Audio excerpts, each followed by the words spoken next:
We need to point people to God and eventually to Jesus Christ, and that is the solution, is that people need to humble themselves before the Lord. My question has to do with culture. I was wondering, closer to the mic? Okay.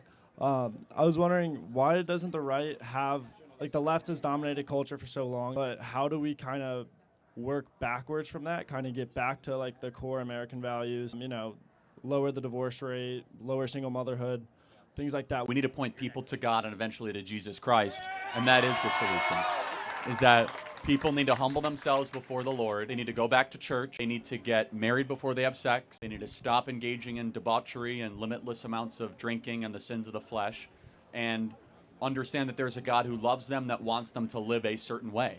And it's not a matter of the feminist movement or the Black Lives Matter movement. We need a movement that is centered around spiritual, eternal principles. And yeah, make America holy again, make America Christian again. A revival will only happen with repentance.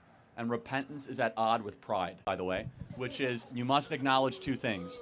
There is a God, and we are not him. Politics is a means towards an end, a means towards liberty, but liberty is not man's idea, it's God's idea. And we are only able to experience that liberty if we are a moral and religious people. And I'll close with the statement with this, that the Constitution is incompatible with a faithless nation. You will not have a free society if the country goes atheist. You will not have a free society if the country goes secular. That sounds provocative, but it's true, is that liberty and freedom cannot coexist with a nation that does not believe in a higher power.